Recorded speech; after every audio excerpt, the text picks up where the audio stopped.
Welcome to Follow Your Curiosity. Ordinary people, extraordinary creativity. Here's how to get unstuck. I'm your host, creativity coach Nancy Norbeck. Let's go. My guest today is Hilary Hattenbach, a freelance writer based in Los Angeles. Hilary majored in magazine journalism but ended up working in entertainment marketing for studios like Disney and 20th Century Fox before a chance meeting in a bakery led her to co-author the Kitchen Decoded Cookbook. Hilary tells me about that meeting and the cookbook that resulted, why being in an artistic adjacent field didn't work for her, and how she began working as a freelance writer instead. She also has some great insight and advice into how working with editors as a freelancer really works, some of which might surprise you, and the pros and cons of writing for others versus writing on your own platform like Substack. I think you'll really enjoy my conversation with Hilary Hattenbach. Hilary, welcome to Follow Your Curiosity. Thank you so much, Nancy. Thanks for having me. I'm excited to be here. All right. So I start everybody off with the same question, which is, were you a creative kid or did you discover your creative side later on? I was a very creative kid. I think that was my way of coping with a chaotic environment as a child. So yes, always very imaginative, fantastical, love to do art projects, finger painting, whatever it was. So it has been a lifelong journey for me. Were your parents supportive of that, or did they try to make you do serious things? No, they were. I mean, my mom was a single mom. My parents got divorced before I turned 2, and it was tough for her. My dad, lovely guy, not much of a dad, and not really in the picture much. So she had her hands full. There were 2 of us. And she always, she herself had dreams to be a singer, a Broadway singer. She had a lovely voice. She studied with Leonard Bernstein when she was a young woman in New York City, and was a voracious reader and a creative person herself, but had to go to work. And she did work in interior design, so it was creative. She's very visual. So yes, she always encouraged creativity for both my brother and I. I think she always took me to the library, always encouraged me to check out tons of books, art supplies, all that stuff. So yes. And we were very much surrounded by creative people because my mom worked in interior design. There were a lot of people around that were designers. My godfather, person who I wasn't baptized, were of Jewish descent, but he was like a godfather figure, was a lighting and furniture designer. He was around a lot, took my brother and I to do things. So yes, absolutely a supportive environment in terms of expressing yourself creatively. Studying with Leonard Bernstein must have been a hell of a thing. Did she ever talk much about that? She hasn't talked about it in great detail. She kind of says it in passing.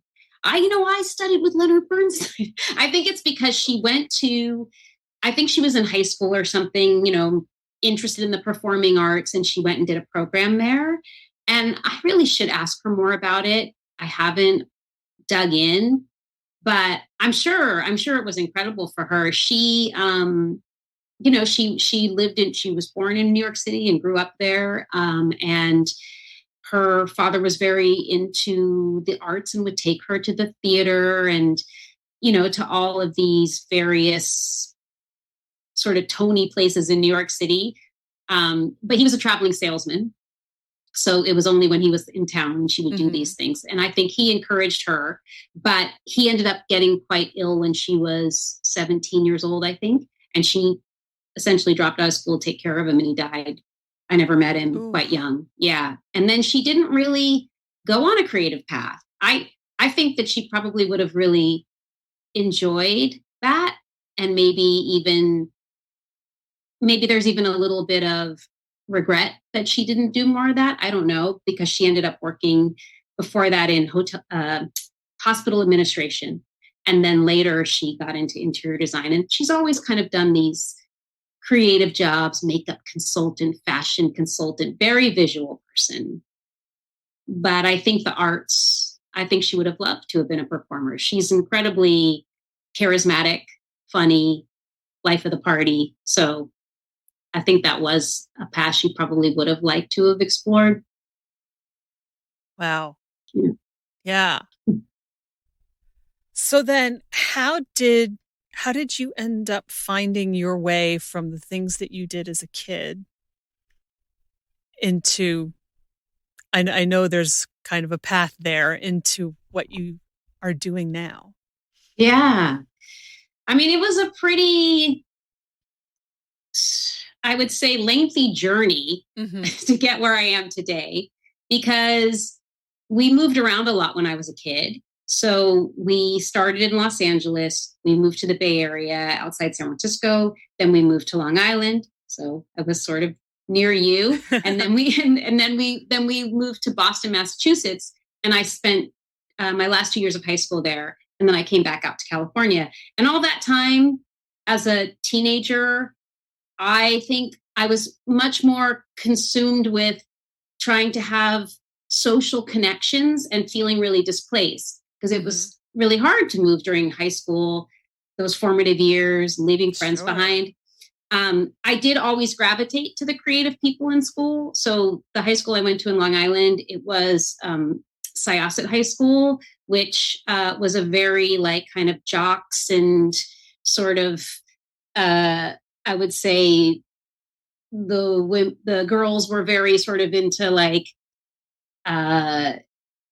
being the same. Everybody looked the same at the school. Everybody wore the exact same clothes and kind of had the same activities day to day. And I sort of found this little rebel crew, you know, we were the ones who liked the new wave music, right? Wore our hairs in asymmetrical haircuts and bless the 80s. Right. I knew that you would understand where I'm coming from here. And I have to say that at that particular high school, the education was great. The teachers were fantastic. And the arts program was great. And there I had, I remember like a collage art class, which I loved because it really, I really gravitated to collage art because I'm kind of an all over the place creative person. I'm not super linear in what I do. So I really loved that as an outlet. I found the classes to be stimulating. I had my little group of friends. It was cool. And then we moved to Boston. And there I went to this big high school that was very sort of, it was a public high school, but it was very art centric. It had its own art building, and there were like AP painting classes, printmaking, like every kind of art you'd be interested in, and also tons of writing classes, creative writing classes. So I think from the time I was a little kid, I loved to write. I always was interested in writing stories, making up stories. That was always something I loved to do. I love to tell stories. I think in many ways, I am a storyteller more than I am like a traditional writer or literary in that respect. And my mom says I used to go to movies as a kid, and I'd come home and she'd say, "How was the movie?" And I'd say, "Well, it starts with," and like 2 hours, I tell her the entire, like from beginning, middle to end, you know, it's just, I just really love a good story. Right. So that was something I always gravitated to, but I think it took me a while to consider that anything that I was good at or could potentially have a career in or anything like that. It was just something I enjoyed. And even today, I don't think of it as having a career because I don't really have a career in it, but, sorry, this is a bit rambling, but, you know, I ended up, when I was in my senior year of high school, there was a guidance counselor who had me take one of these class exams to figure out what your career should be, because I didn't know what I wanted to do. And I knew the things I liked. I liked writing. I liked magazines and reading them. And so I took this little quiz, and it said I should be a creative director. Okay, now this was, 1988. I had no idea what a creative director was, but it sounded great, right? I get to be creative and direct some stuff. So, okay. And then I talked with this counselor about the things I liked, and she said, well, maybe you should think about journalism, copywriting, and anything in publishing because you enjoy reading magazines and books and maybe somewhere in the arts. So I decided that's what I would do. I would find a program at colleges that were specifically magazine journalism. And there were about maybe 4 or 5 universities that had those programs. And I applied to them all. And I got into every program except for one. Syracuse let me into a different part of the school. They're like, you can't come into the journalism one, but you can be like a philosophy major or something. I don't know. Dear Syracuse, journalism and philosophy are, you might have noticed, not the same thing. Exactly. I was like, interesting. So in college, that was my major at first, was magazine journalism. I came out to California because I still had all these friends here. I went to San Jose State University. They had this new magazine journalism program. And that's what I started to do. But most of my professors were these kind of salty older men who were journalists, like they're on the street, they're like at Watergate. Like, newspaper men. Right, they're newspaper men. And I was like, well, this doesn't seem that fun. It's not quite what I had in mind. But as part of the major, I had to take advertising courses, and those classes were a blast. And the advertising instructors were like Don Draper. Right? Like they'd worked on these big ad campaigns. They were super cool. Like they had all these fun stories. And so I thought, okay, maybe that's my path. I'll be a copywriter and I'll go into advertising. And so that was my major and that was my plan. And when I got out of college, there was a recession and there were no jobs. So I just worked a bunch of part-time gigs. I managed a bakery. I worked in a clothing store. I worked part-time in a little ad sales office. And eventually I got a job at this big publisher called Miller Freeman. And they did trade publications. So it was for every industry imaginable: guitar player magazine, software development magazine, whatever it was. And I worked for one of these groups in their trade show group. They would have these big expos, right? And all the exhibitors would come. And in this case, it was software development. So I worked with all these tech companies, getting them set up on the trade show floor and helping them kind of do their work at the expo. I was their liaison. And that gave me like this kind of leg up in digital, right? This was, I got that job in, I have to do my math now. I guess I got that job in around 96 or something like that. And then there was a web design and development show. So I was working in software development, web design development in San Francisco at the time that everything was kind of popping off. And I wasn't really doing any journalism or anything fun, really, but I liked all the people and we were in show business. We're putting on these big expos, and that was kind of fun. And then I had a death in the family of my godfather, and his partner was running the business and asked if I'd come help him with some marketing stuff in LA. And I came here, and because of all my digital experience, I bumped into a friend at a movie studio who was now running their new media marketing department, which was all the brand new ways to market movies at studios. And he gave me a job. And that was my path for many, many years. I was doing just movie marketing, which felt creative, but it's like, what does Julia Cameron call that? Artist adjacent, right? It's an artist adjacent job, right? So here's all these people, they're making movies, they're starring in movies, they're doing all their artsy things. And I'm sitting there thinking of ways to make people want to come see those movies, which was creative in and of itself, coming up with a marketing campaign, collaborating with people you like that are smart and creative is fun. But the entire time I always felt like my heart is not in this. Mm-hmm. I'm not doing the thing I really want to be doing. I really want to be making my own art. I want to be expressing myself creatively. And that was really hard for me. It was a real struggle because, and I know you and I have talked about this, like, when you've got a good job, right? And it's paying your bills and your benefits and all these things, which are really important in life. It's really difficult to be like, I'm going to throw all this away and just go, right? Take a chance on my crazy dream. So that was something that I, for several years, was sort of struggling with. What do I do? And I was working at a movie studio. It was 20th Century Fox. And I started to take, I had an idea for a children's book I'd never written for kids. So I took a course through UCLA Extension, writing for kids. And that class really kind of flipped a switch in my head. It really made me start to focus and write for myself, just fun stuff. I met a ton of other writers, and this was, eventually got to SCBWI, which I know you and I have that connection too, right? Which is the Society for Children's Book Writers and Illustrators, for those of you who have not heard of it before. Thank you for clarifying that. Yeah. But I think because in that class, there were a lot of people like me. There were a lot of people who were kind of getting older, right? We're not in our 20s anymore. We have careers, but we've always wanted to do this thing. And we all kind of have some ideas for fun stories we want to tell. And so I became kind of immersed in this group of people. And it really encouraged me to be more creative for myself. I think that was really a turning point. And that was, I would say, around maybe 2007 or 2008 or something like that.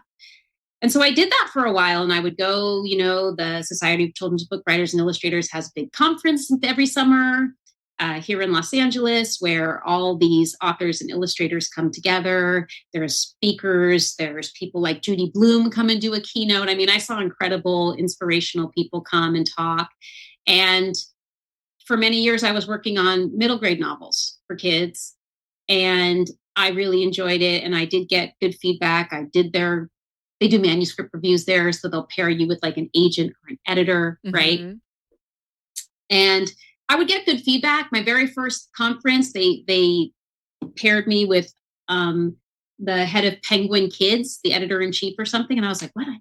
Like, I was not prepared to be in that meeting. She was asking me questions like, what are your plans? Is this a series? I'm like, I don't even know. I've just been scribbling some stuff, So it was encouraging. At least it made me think, hey, maybe you can tell some good stories. But so that really was, I would say, when I started doing a lot more of my writing again, because it had been years that I wasn't writing. I was just doing my job and putting all my creative effort and all my energy into my job. And that was it. Right? Yes. So do you want me to just keep going with Sure. Okay. Just wind me up and all. So in 2008, I thought, okay, you know what? I'm ready to quit my corporate job and see if I can just do some consulting work and really focus on creating something, putting something out into the world, writing a book, whatever it is. So that was the first time I quit my job. And I joke that I'm a serial quitter. I was constantly like, that's it, people.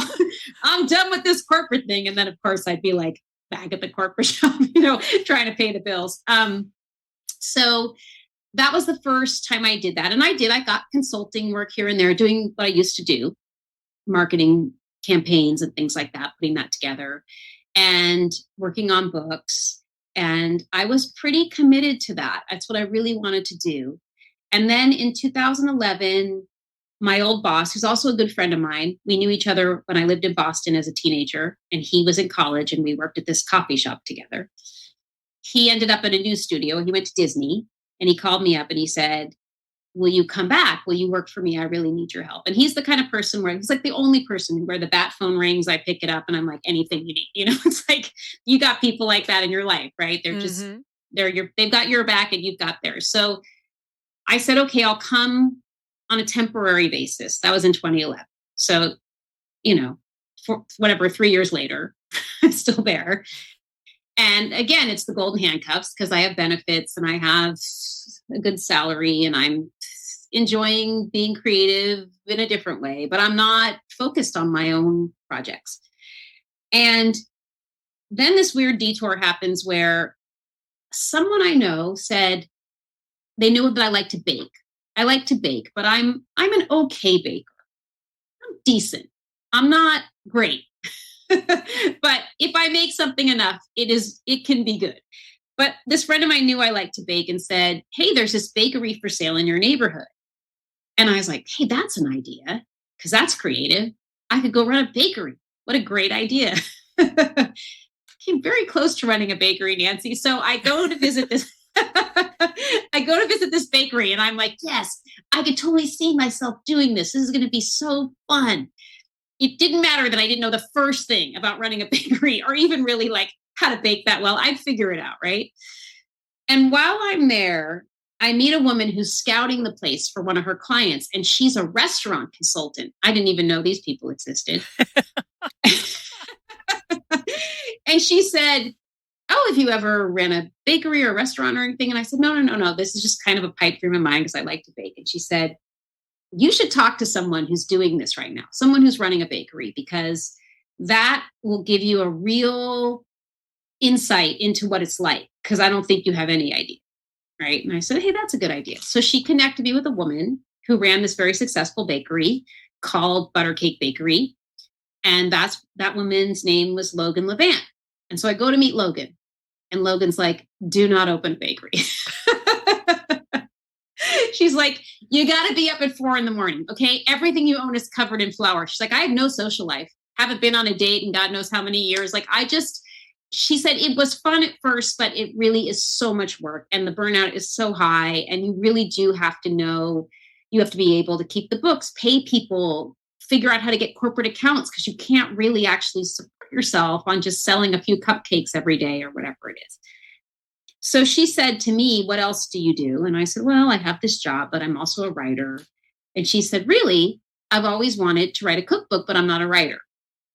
And I said, well, that's interesting. What's your cookbook idea?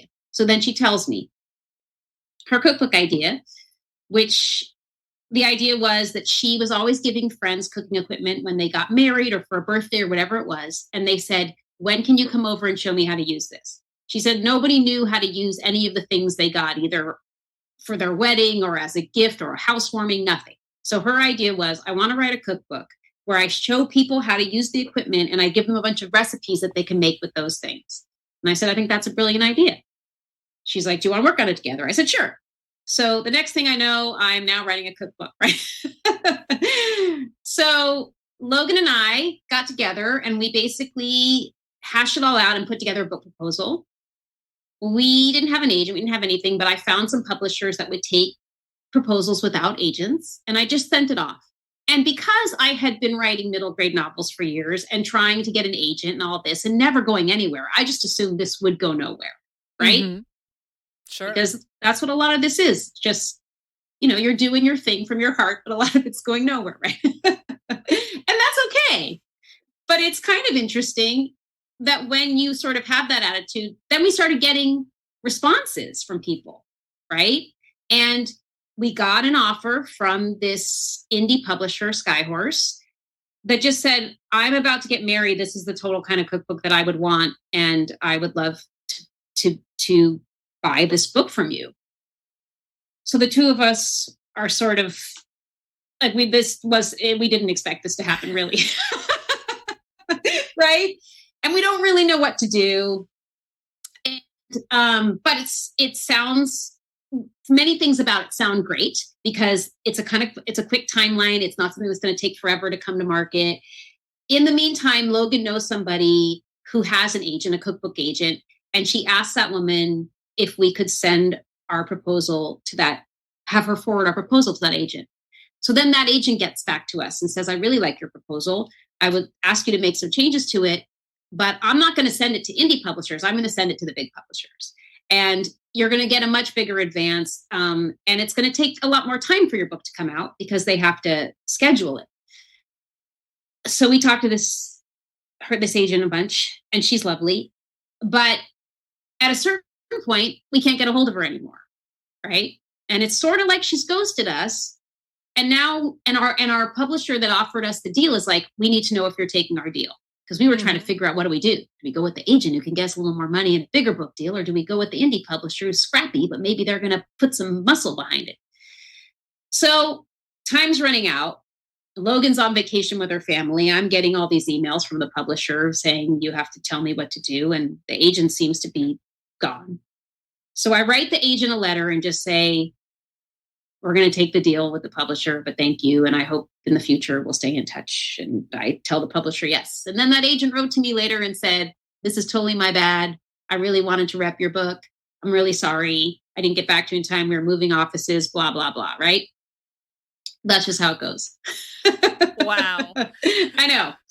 So we go with the indie publisher, which there were good things and there were not great things.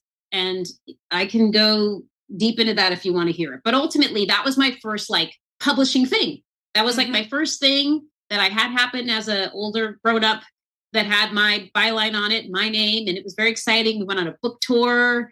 You know, we did cooking demonstrations, and it was super fun. It was just nothing I ever expected to do in my life. And I'm a okay cook. Logan is a very good cook. All the recipes are mostly hers, but she, you know, the writing wasn't really her thing. And I think that I was able to bring the copy alive and make the cookbook fun. And it was a proud moment because, again, like, it was just something that was a little bit of a like harebrained scheme that actually resulted in something, right? And that cookbook still sells. We still get royalty checks. I mean, they're teeny tiny. Right. And our advance was teeny tiny. You know, I think the advance was like $1,500 for 2 people, right? But we get these royalty checks, and I think it's good to be transparent about how much you get, because I think people who want to publish books never, right? So when these royalty checks come, sometimes they're like $100, sometimes they're $80, and we split it between 2 people, and it's like, let's go to dinner, you know, and spend our money, you know.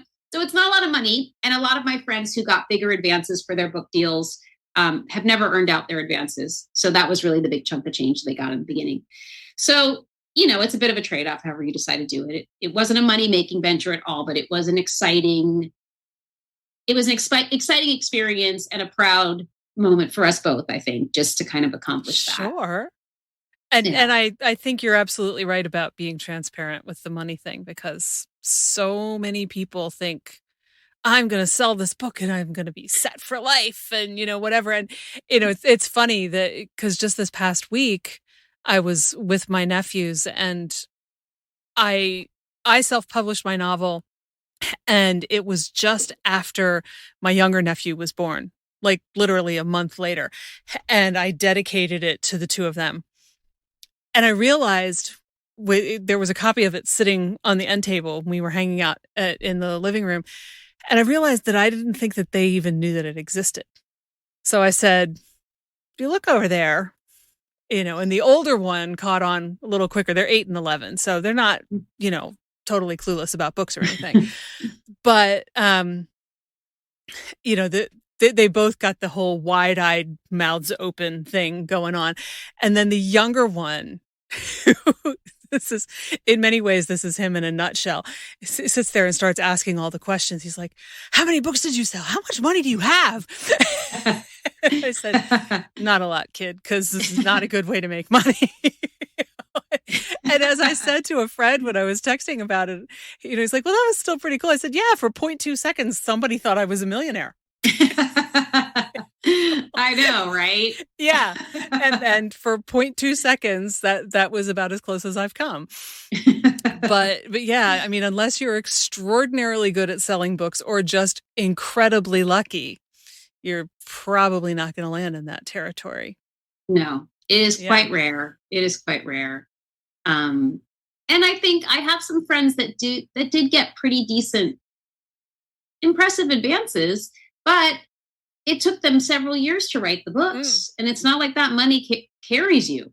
Right. I mean, that's the money that you have in the moment that you're going to use for your expenses. So I know a few authors that sell books regularly, and that's not, they still have a day job, right? Or they still have a job that they do, because very few authors, unless they are David Sedaris or, you know, Patterson, right? Like James, is it James Patterson? People like that. Yeah, they're living large, you know. And most of them started before publishing took such a turn with e-publishing and all of that. And so that's part of it too, you know. Absolutely. Once upon a time, it was more possible to land in that territory. But yes. There's a whole separate conversation about democratization and publishing gatekeeping and all of that comes in here too, that is a different conversation for a different day, but because it would go on for a long time. Indeed. Indeed. Yes, absolutely. Yeah. But there were 2 things that jumped out at me in your story so far.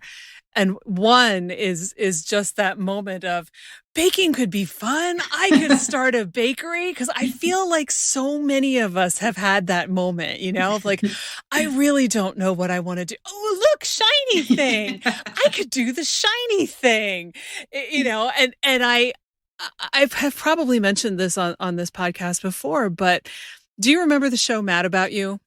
Oh yeah, of course. There's a moment when, Jamie has been working in PR and she quits her job or is fired, I don't remember which, and she's trying to figure out what to do next. And I just remember this because it resonated with me so much, and like Paul comes home and she says, I've decided that I want to be a silversmith. Or no, she decided she wanted to be something else. And he's like, oh, honey, that's great. And whatever. And she says, 20 minutes ago, I wanted to be a silversmith. I was like, yeah, that would be me. That's how my brain works. Every time I think I land on something, 20 minutes later, there's another thing. And so, I think it's so easy to be like, yeah, I want to do that thing. That sounds cool. And, and also kind of in the same vein, I didn't know there was a restaurant consultant. Like, you find out that thing, I didn't know this thing existed. What other thing is out there that I didn't know existed? Right. Like you're trying to find this thing that you've never even heard of, that like this mythical amorphous thing that fits, that might not actually exist, but you think it probably does. It has to, right? Yeah. It's a strange thing. And yet, kind of in a way, I want to start a bakery because I could do that, it kind of led you where you were supposed to go. And so there's also this element of kind of following this trail of breadcrumbs that did lead you in a direction that you were supposed to take, which I find really interesting too. I love stories like that. Yeah, totally. No, that is so astute. And really, when I think about everything I've done, it's always kind of been that way, right? It's like I kind of start here, I go here, right? Like even getting to where now I do some magazine writing, right? But that was something I thought about doing when I went to college. And I went all over the place before I ever got to that. And the only reason that I got any work writing for magazines was because I just sort of sent out that pitch on a lark, which I told you about, right?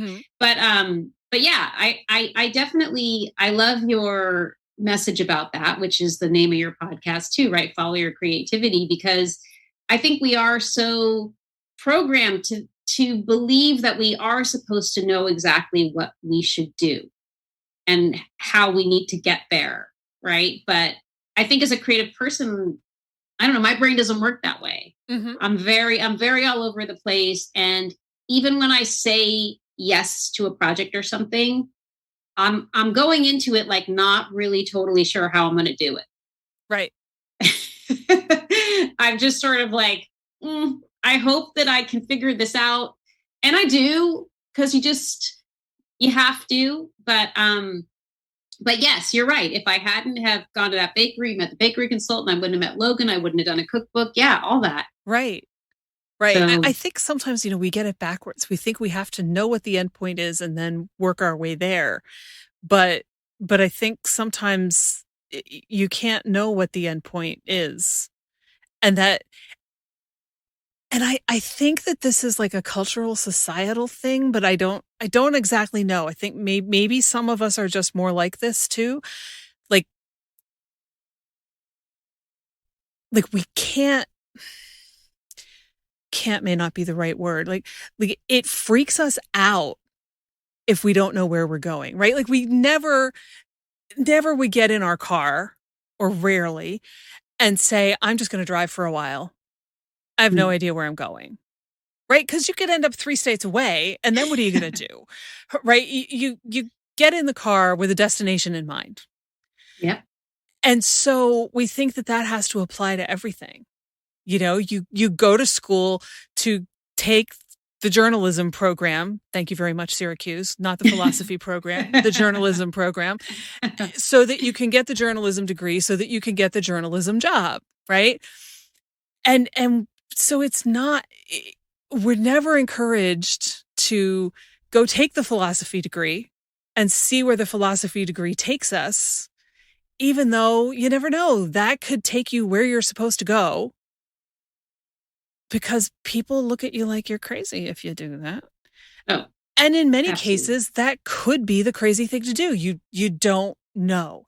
Right. And I think as a culture, we're very uncomfortable with uncertainty. And to varying degrees individually, we're uncomfortable with uncertainty. And so we want to know absolutely wherever we're going, where everything is, what we're doing. And then we just freeze up if we don't know. And then we wonder why we get stuck. Right. Among other reasons that we get stuck. We get stuck Right. for many, many, many reasons. But I think that's like such a big one. And I just finished reading Boyd Vardy's book, The Lion Tracker's Guide to Life. And the line that he repeats throughout that book is, I don't know where I'm going, but I know exactly how to get there. Mm. And I just, every time it came up, and it's been echoing through my head since I finished it, I was like, okay, I love the sound of this. I don't know what it means exactly. And yet you kind of do. There's this part of you that does, or at least for me, there's this part of me that like kind of instinctively got it. And then there's the logic brain that goes, what? What? Doesn't work like that. So yeah, you have all of this stuff that, all of these voices contradicting each other and all of that in your head at the same time, which also contradictory voices make it hard to do anything too, because which one do you listen to? And yeah. And yet, if you hadn't said, I'm going to open a bakery because that sounds cool, I just find that stuff fascinating. Yeah. Yeah. Oh, me too. And I don't think I think about it a lot. Mm-hmm. I don't take the time to think about exactly how I got from point A to point B. Although every now and again, I do try to remember something that I didn't think I could do, and I managed to do it anyways. That's more of where I kind of end up now, because I think as a creative person, and I don't know, maybe it's just me, but there's a lot of self-doubt, right? And there's a lot of sort of anxiety that comes in, especially as you're getting older, right? In my case, to be in my 50s now, right? It's sort of like, should I have done this? Should I have been a writer? Why didn't I, right? Why didn't I pursue this when I was younger? And I know exactly, right? And I know exactly why I didn't do it. I know all the reasons why. And in that case, my mother was like, oh no, you need to get gainful employment, right? You need to be able to pay your bills, right? So she was creative, supportive of me being creative as a child, but she also felt like you need a job that you can support yourself. But yeah, so there's a lot of that thought that goes on in my head, but I always try to catch myself, in what like Stuart Smalley would call stinking thinking, because we can't, right? We can't go back in time. And every step we took along the way has been important. It has led you and me to be where we are right now in this conversation about creativity, which is so cool, right?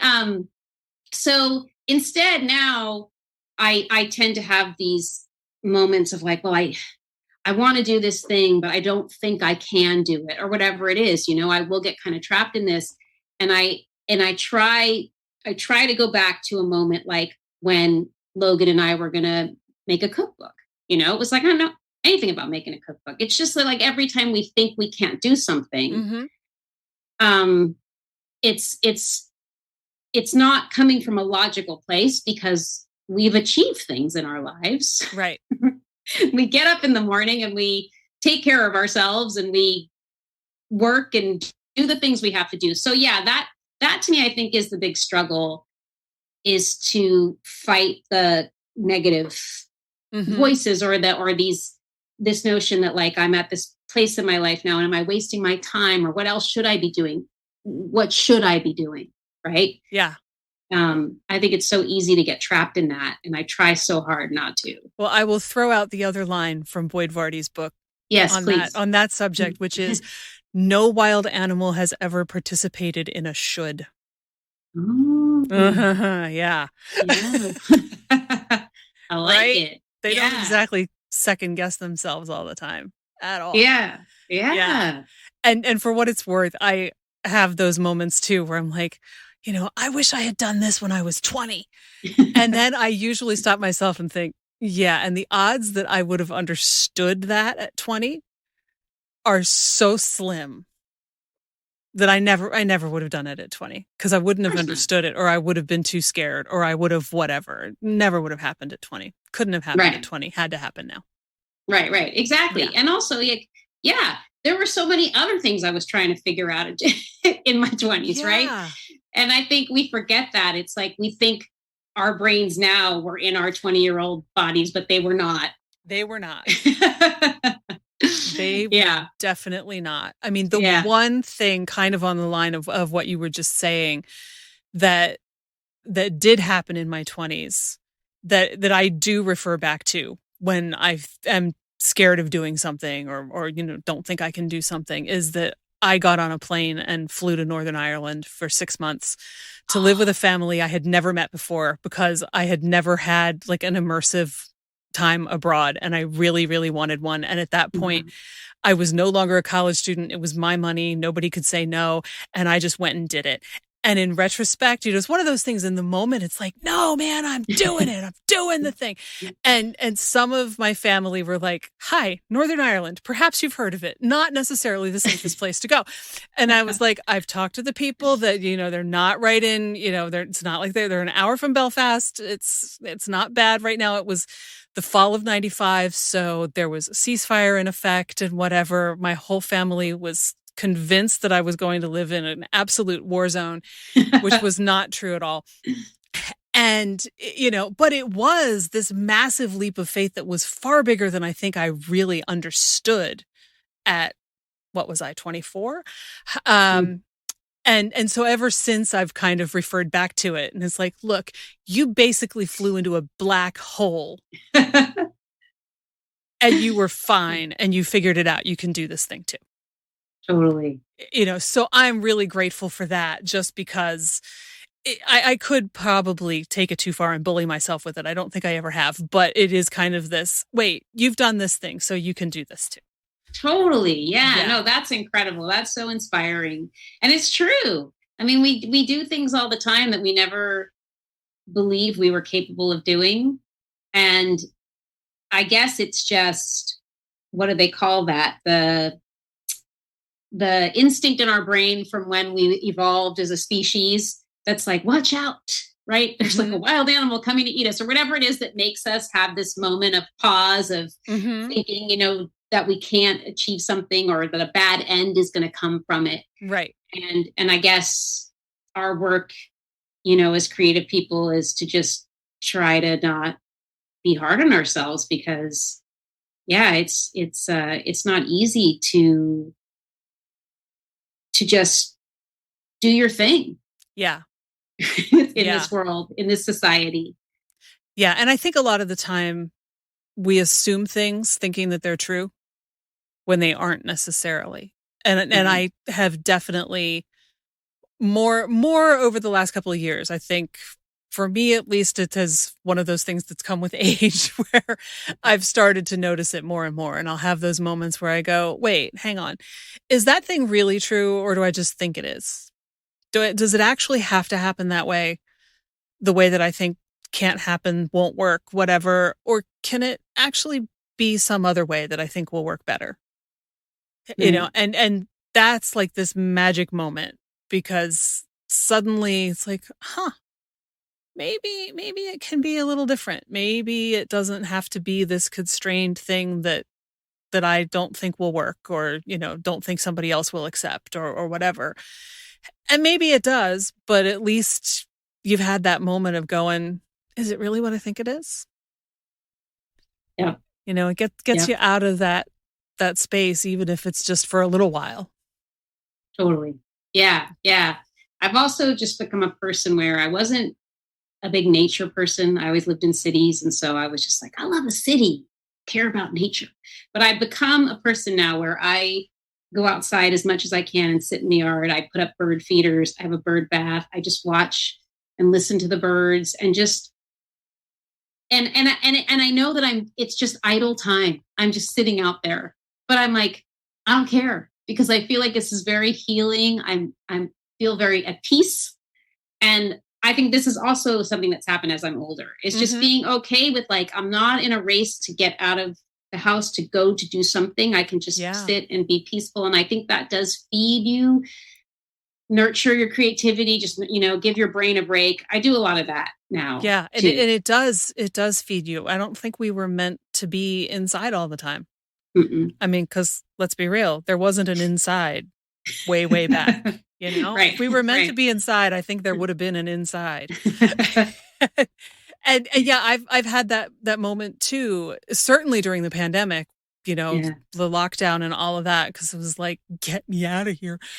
But yeah, in fact, I've been working on a draft for Substack about going to New Zealand, because that was just like, oh, look, outside. Where have you been my whole life?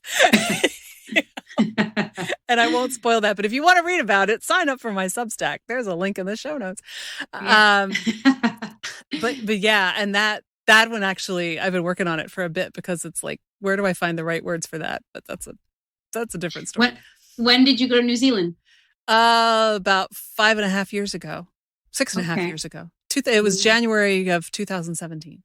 Oh, cool. We went in 2020, like right before lockdown. Oh, wow. Because we had already booked the trip, and it was February. So it was before like March was like right before. Yeah.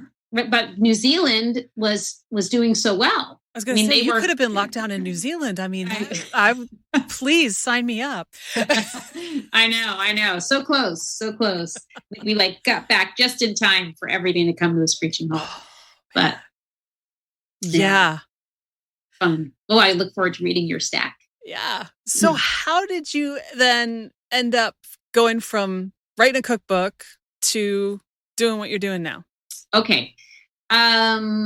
Good question. I think what happened, the cookbook came out and we were sort of hustling with that and doing social media and trying to keep it going, but can only do so much. And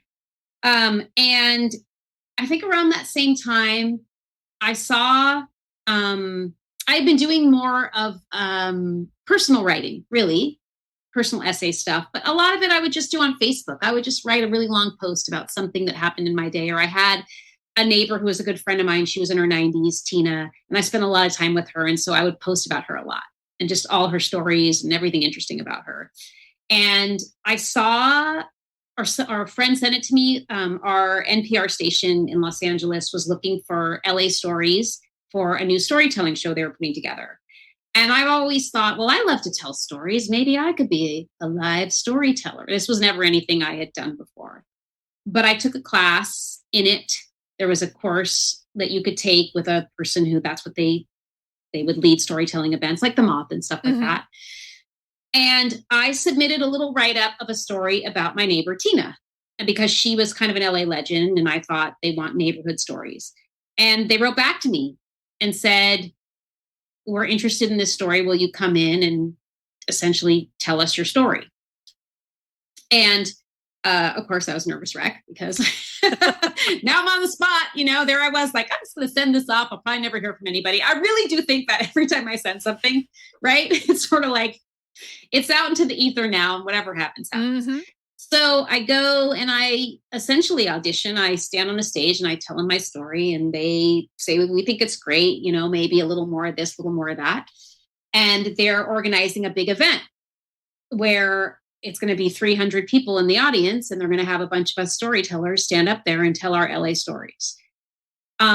So it was a very anxiety producing thing for me to have to prepare for. You and I have also talked about the fact that like I do get stage fright, and I hadn't really done a lot of this type of performing. I'd taken this class and done a little showcase with the class.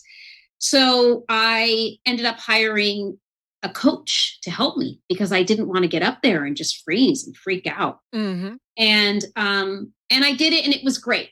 It was great because the coach really helped me a lot. He helped me with my pacing. He helped me with ways to calm myself down. The people who were the producers of the show were so lovely and wanted us to actually get up there and read our stories. they didn't really want us to like tell them off the cuff, but I can't do that. It's really hard for me to read a story, right? Yeah. To really like bring all the emotion to it that you want to bring. So they let me do it, just sort of telling it, but I had notes, and they let you have notes and everything. It wasn't like the mob. And so that was kind of my first toe dip into, hey, I can tell these stories that are meaningful to me about things that are happening in my life. My friendship with Tina, I at the time had a lot of friendships with older adults that it just kind of happened. I had a friend I had met at the Y, my friend Harry that I went to Zumba with and stuff. So I was writing about a lot of this stuff. And I decided to sign up for some workshops to do personal essay writing. And I took a bunch of them, and I ended up meeting a writing mentor and some other folks that had been in the workshop with me, and we went private with him. And I've been in that workshop for years. And at one point I had an essay that was a very LA story. And my mentor, Bernard, said, you should pitch this to LA Magazine. And I said, okay, that sounds, I don't know how to do that, but okay, I'll figure it out. So I know I mentioned this story to you in our emails, but I'll tell it. So I went to the LA Magazine website, and I looked for how to submit to them, and they didn't have any information like that. And I didn't really know how to find it, but I saw that there was an email address that said editorial inquiries. And it just said, I think it said something like editor@lamagazine.com. So I said, okay, I'm just going to send the email to them. My subject line was pitch, nothing else. And the email itself was like, hello, editor, a little summary of my story. And like, thank you. Good night. I didn't attach the essay, nothing. And an email like that probably should have just gotten thrown out, right? Because it's not how now I know the drill. And now I know that there is actually a method to pitching. So off that email went, and I forgot about it, but I was proud of myself for at least sending it. Because I think like every time we do a little thing that's sort of in service of our creativity, that's a good thing, right? So it was 3 months later, I think, August. I sent it in April. In August, I got an email back, and the subject was "Hi, Hilary," and it came from a name I never heard of before. And the email said, it wasn't a reply to an email that I had sent. It just said, I read your pitch. I thought it was really well written. And I'm wondering if you're seeing this as a column. Are you seeing it as a longer form piece? And I'm thinking, what's he talking about? Who is this person? So I Google his name, and he is the newly installed editor-in-chief of LA Magazine, right? And I'm thinking, how is this possible? Like, this email clearly went to the person who checks their like spam filter, right? Maybe it went to someone else who's like, I don't know, hot potato this. Somehow it got to this guy.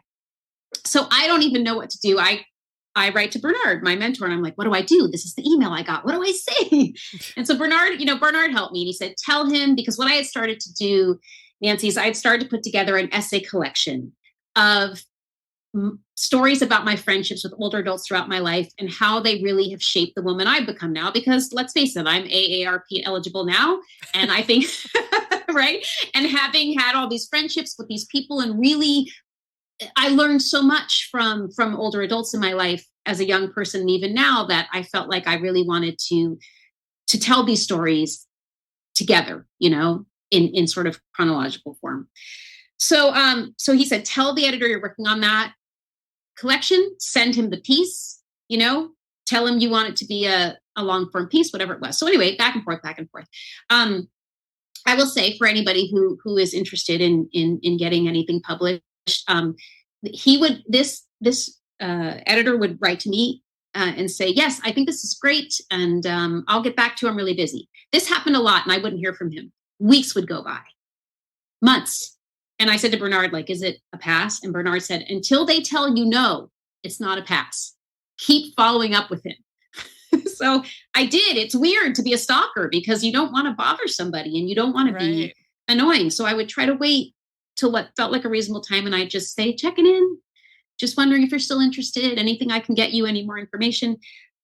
So it took a year from the time he emailed me to the time that essay ended up in LA Magazine as a cover story, which was very exciting. And it really was because I just kind of kept at it. I just didn't give up. I stayed on top of him, and he eventually assigned an editor to me. They sent a photographer here to take pictures with me and my neighbor Tina, and it was an amazing experience. And that essay in LA Magazine basically opened a lot of doors for me, because that ended up becoming a great portfolio piece that if I wanted to write for other magazines, I could send as a piece. I had a friend who worked as a copy editor at a magazine, and he sent it to his editor. So that's really how I got to where I am today, which is I do freelance writing. I write for a few periodicals. I have been a contributing writer for a few, Emmy Magazine and Closer Weekly and LA Magazine, though that's kind of an on and off thing. It's not steady work at all. And then I also have some private clients I write for. And all of this because I just on a lark sent this piece out into the universe and hoped for the best. So that's kind of what happened. And I still can't believe it. Like, even when I tell it, I'm like, it's the craziest thing, but it's yeah. It's like the ultimate patience and perseverance story. Yes. Yeah. 100%.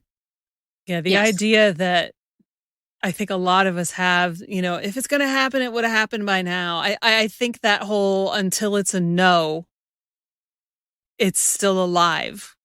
Yeah. I think that's not something we hear all that often. And I think, and there are many cases, in fairness, where, if you don't hear anything within a certain amount of time, it's totally fair to be like, this is not worth pursuing anymore. But I think knowing that there are cases where not hearing anything doesn't mean something's dead yet. Absolutely. That is a huge game changer. Yes. And I think the difference is, I think it's one thing, and there are plenty of editors or calls for pitches or things like that where they'll say, we get too many pitches, we can't get back to you. If you don't hear back from us in this many weeks, days, whatever it is, it's a no. But I think if you hear back from an editor and that editor has a question or they've responded with some interest, that's when I think that door is open. And editors are so busy. I have learned this, right? They are swamped. They are trying to get issue closed. It's a crazy pace for them. That chances are you've slipped through the cracks. And I will say, every time I had, I think 4 pieces in LA Magazine, and every single time it was months from the time that I pitched to the time that it got published. And it was me always following up, always just checking in, because I knew that every person I'm working with there, I'm not the top of their list. They have so much breaking news and all this information that they're dealing with, and inboxes that are exploding. So yeah, I think it's more about, if you feel like somebody likes what you're doing and they've been encouraging, like, you can definitely politely follow up and just check in and say, just waving. Like, I would do that. And I would just send sort of a friendly email. Like, I hope you're okay. I hope you're enjoying like the wisteria and the, the night blooming jasmine on the air in Los Angeles. Like, if you know where the person lives and you live nearby, but I just would try and keep it friendly and not be annoying, which is very hard to do when you're stalking somebody, but that's, but yes, I'm a big believer in persevere, don't give up. I'm also somebody who has walked away and given up on a lot of things. So it's a real struggle to not just go, they don't want this. Right. It's dead in the water. But I think you can kind of sense maybe where there's a still a little flicker of a flame, right? Mm-hmm. Something is still viable, as opposed to, I've been ghosted and I'll never hear from this person, right? Yeah. Have any of the folks that you've worked with reached out to you looking for you to write things? Yeah. So that's what's really cool too, is if you get kind of a rhythm going with certain editors. So when I first worked with Emmy Magazine, they asked me to pitch some stories. And that was really hard for me because I know a few people in the business, but when you're writing for a magazine like that, they're not supposed to be personal relationships. They want you to be a journalist and to be telling the story. And most of the people I knew I'd worked with in some capacity. So it felt a little not quite right. But I had a couple of things that I thought might be decent. And they went for two of my ideas, actually, which was pretty cool in the beginning. And after that, they started assigning me pieces. They would reach out and say, hey, we have this editor who worked on this show. Do you want to interview her? We need the piece by this date. I only ever pitched them that very first time, and they assigned me tons of pieces. So that was a case where that's happened a lot. And then also when I was writing pretty regularly for Closer Weekly, which is like basically like the People magazine for the AARP crowd, where it's a lot of legendary celebrities and their little stories. Those have always ever been an assignment. And then LA Magazine. So only one time that editor who I worked with had been an editor for many, many years, old school. So he'd want to talk on the phone. This is very unusual, right? He would be like, I can't email, just call me. And I'd be like, oh, like freaked out. I call him on the phone.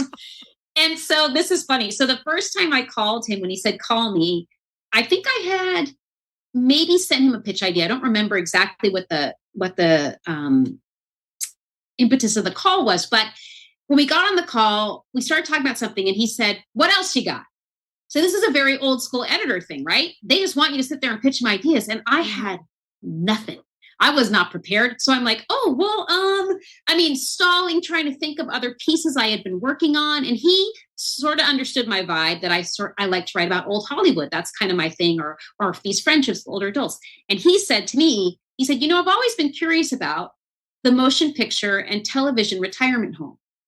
Now, if you don't live in Los Angeles, you may not have heard of this place, but it is a incredible retirement campus that is in the Valley, and people in the industry can go and live there after they retire. And they will supplement a lot of the fees if you've been in the business for a certain amount of years. And a lot of old Hollywood people have lived there or gone to the hospital there, or it's been and it also, there's a fund that supports actors when they are out of work. So right now they're even helping people who are on strike.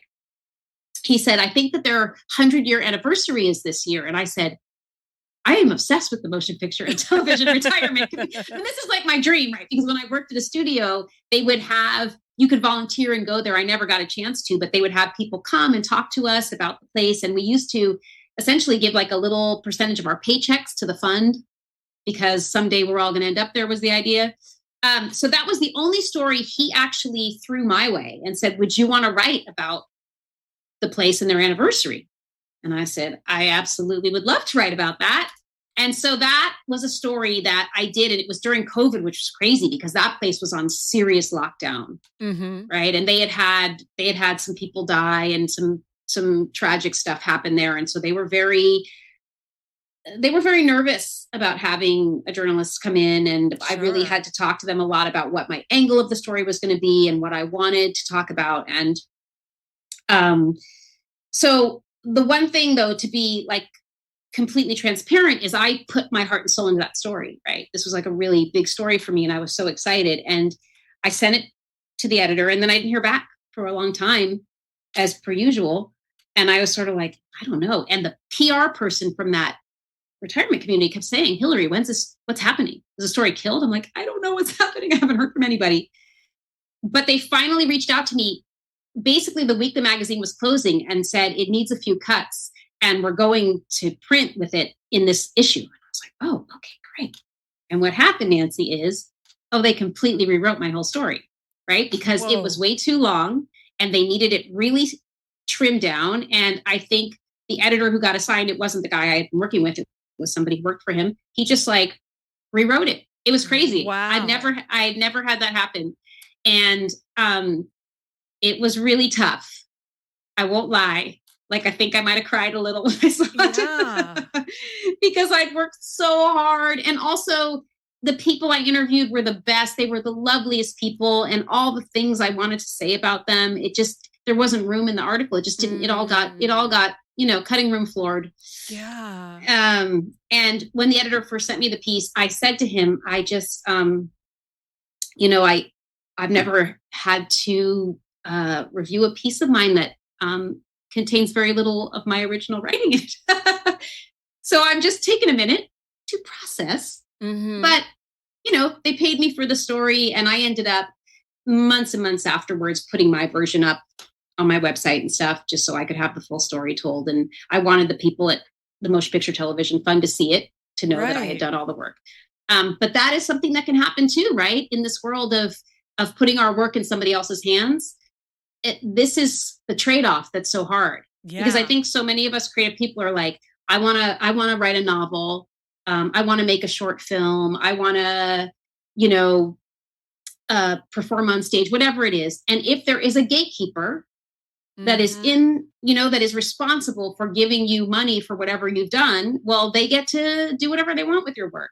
Right. And that's the trade-off, when we're just writing our Substacks, like we can put anything we want on that. Mm-hmm.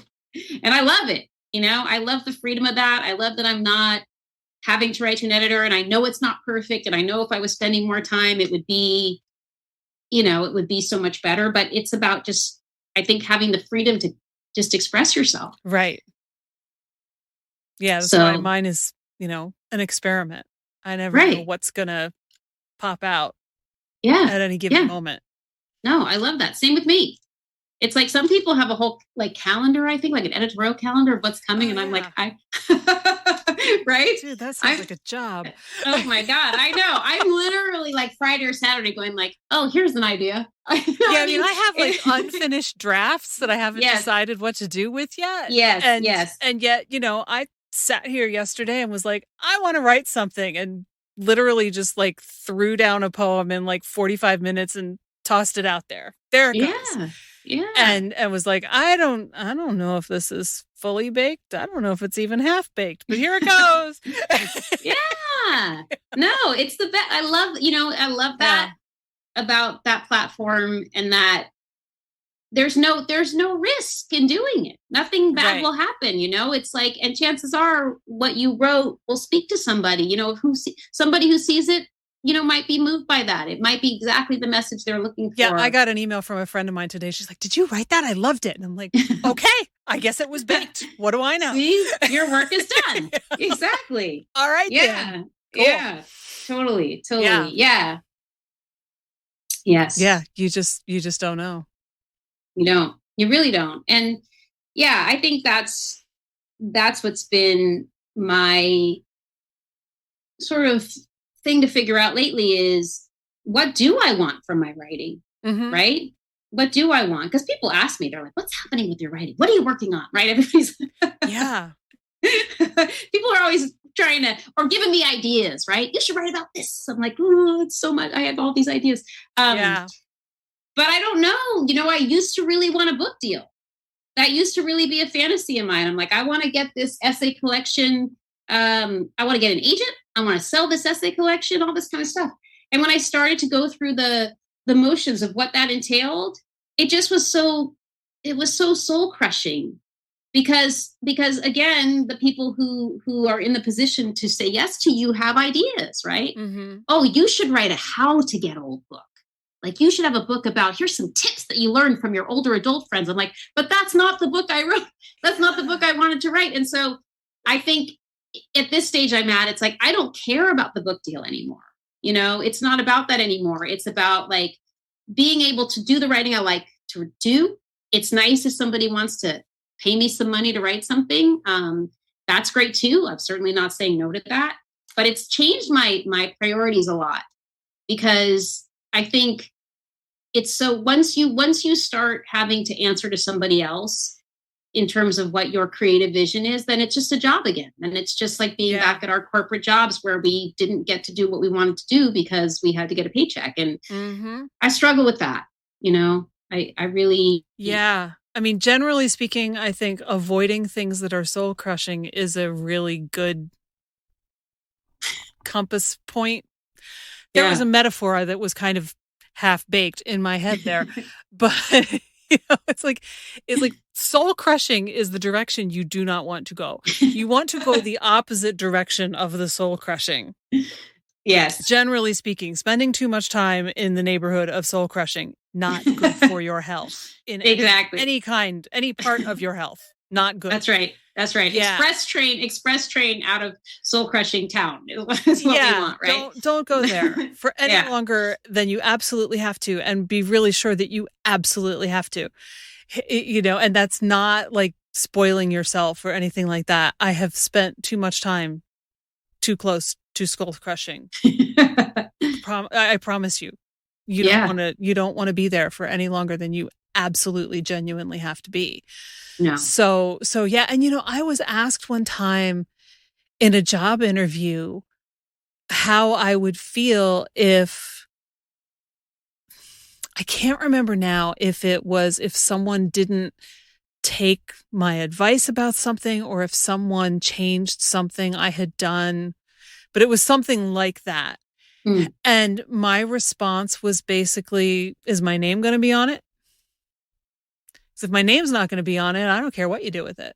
If my name's going to be on it, then I might have a problem with that. Yeah. Because if it's going to look like I'm okay with whatever you did with it and I don't like that, I got a problem with that. Kind of like what you were saying about that story. And yet, in your example, you sold them the story. So I'm kind of sitting here listening to you talk about going, that is a thorny one, isn't it? Yeah, it's their story. Yeah, it's their story. But like, if you're working for somebody else and it's just going out there, if my name's not on it, you do whatever you want with it.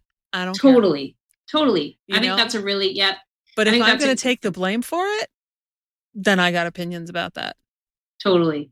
Yeah, I think that's a really good distinction to make, because you're right. I mean, in that case, it was my name on an article I didn't write.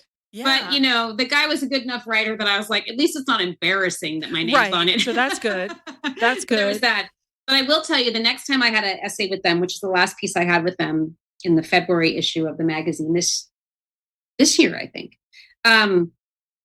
they made an editor, not the editor that I originally worked with, but another editor made a lot of changes. And I fought back this time, because I was like, this story is too personal, and it's something that happened to me. Mm-hmm. It's not a journalistic exploration. I haven't gone as a reporter. Like, I am writing a personal essay. And so I am going to push back on these changes, because that doesn't sound like anything I'd ever say. There's just certain ways we talk, our voice, right. and there was language being changed and things that just, it was very uncomfortable for me. And he was fine. He said, okay. Mm-hmm. I mean, that's the thing too, I think, is like, a lot of times we're afraid to push back when we're getting paid, right? Someone's giving us money, because they'll buy a personal essay from you. Right. But I think it's still really important to protect your voice and protect your point of view in pieces that feel really personal. So, yeah. I think you don't want to do it over every comma. Right. But you want to feel like, when it's important, especially when you feel like you have a solid justification and you can make your case. Yeah.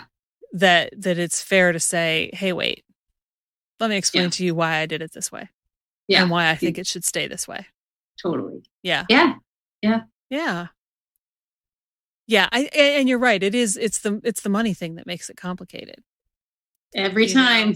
If money were not being exchanged, I think we would always feel like we could say, hey, I mean, and it's funny because, having taught for a while, you see it in schools too, right? Because there's a power dynamic there, even though there's no money involved.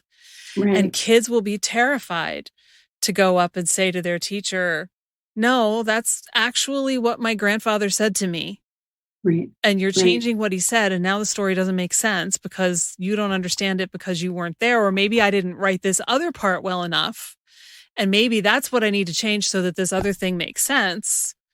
Because teachers are not perfect, but, especially kids think that they are. Boy, the number of kids that I have tutored that I have had to try to convince that going to see a teacher for help with an assignment that they don't understand is not a way to make yourself look stupid to the teacher, unless Right. they're a bad teacher. Right. I always had immense respect for the kids who had the nerve to come to me and say, I don't understand the assignment. Can you help me understand this? Right. Because, what were they going to do if they genuinely didn't understand it? Yeah. And they are always so convinced that the teacher is going to think that they're stupid. And some teachers do. And those teachers, quite frankly, shouldn't be in the classroom because that's what they're there to do. Yeah. And if you can't write a clear assignment, and having tutored for a while, there are a lot who can't write a clear assignment, then, that's on you, not on the kid. And that's a lot of the time how you figure out that your assignment wasn't clear, is that a bunch of kids come to you and say, we don't understand. Right. That's on you. Yeah. But yeah, it's that same kind of thing. When power, whether it's teacher student or, pay or payee, gets in there, it gets dicey, and we don't want to challenge it. But there are moments when we really are justified. Right. Yes, absolutely. Yeah. I think that's really the balance in being creative, is what are you doing for you? I try to ask myself that all the time. Why am I doing this? Am I doing it for me? Is it bringing me joy? And if I'm trying to cram my idea or reshape my idea because somebody else told me that it'll sell better, that it'll be more attractive to this audience or whatever it is, then it's not my story anymore. Then it's not the reason that I wanted to express it in the first place. And it's taken me a while to get here, because for a long time I would say, okay, maybe I'll try to change my book proposal. Maybe I'll try to, see if I can, shape this into something that is marketable. Right. But that was just a bummer. And it made me feel, it made me feel badly that I wasn't actually being true to myself, being true Right. to the story I wanted to tell. And it was taking all the fun out of it, and creativity should be fun. It should be. Yeah. In fairness, there are cases where an editor will have ideas that are totally worth considering. Absolutely. Just for anybody who's listening, not to come across like we're saying editors don't know what they're talking about. Oh, no. They totally do. And the right suggestion can make you go from, I think this is a pretty good piece, to, whoa, this is way better than what I came up with. Absolutely. Totally. And I'm in workshops, and I love input, and my writing has been made so much better by really smart, great editors and friends. So I'm 100% on board with that. And also, those people who gave me advice on how to change my book are right. It would have sold better. A book about some great tips on how to get older from older adults probably would be a great best-selling book. They're 100% on the money. Like, I think they are super smart at their jobs, and they know what they're talking about. And they know the market. But then it just, I guess the point I wanted to make, and no disrespect to editors or publishers or anybody, is that I guess for me, it's sort of like, why am I doing it? Right? Am I doing it just because I want to sell a book? Right. Or am I writing because writing brings me joy and there are stories I want to tell? And if I can't do that, is it still okay? Right. That's not the book you want to write. Exactly. That's the book for somebody else to write. Yes, exactly. Yeah. Which somebody should, and it's a great idea. And yeah. If somebody listening writes that book, like, just put us in the acknowledgments. You heard it here. But that's more of the thing, is like, it's not about denigrating anybody else. It's more just about myself and what I want to achieve, Right. What will feel good for me. And sometimes it's hard to strike that balance. Yes. How much of somebody else's input do you want to take, and how much is too much? Yeah. Yeah. Yeah. Totally. Yeah. Well, this seems like a good place to call it done. I know, we covered a lot. We did. And I feel like if we keep going, we could be here all night. Oh my goodness. Yes. Totally. So Thank you for this. It's been really cool and really fun. Yes, absolutely. Thank you. It's been such an honor to be on your podcast and to get to chat with you and commiserate about creativity. The highs and the lows. Yeah, no, totally. Thank you so much. And everybody who's listening should totally check out Hilary's Substack because it's awesome. Oh, thank you. She's always got cool stories in there. It's worth going back to find my favorite one so far, which is about the woman who gave Tony Bennett the idea for the ultimate revenge song, "I Want to Be Around."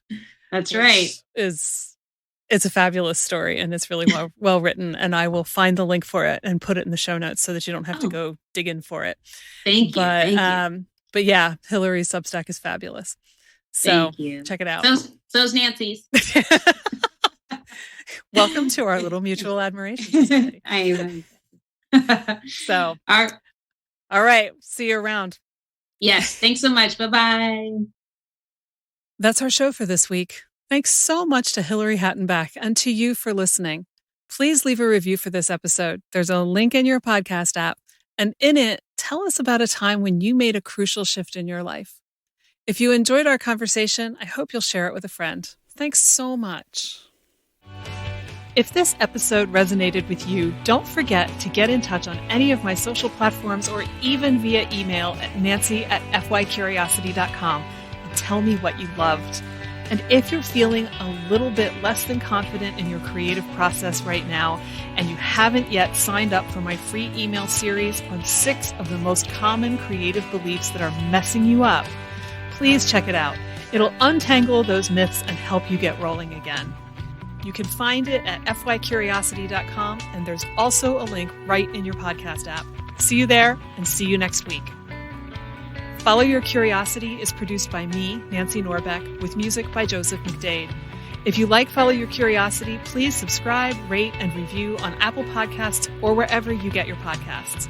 And don't forget to tell your friends. It really helps me reach new listeners. Thanks.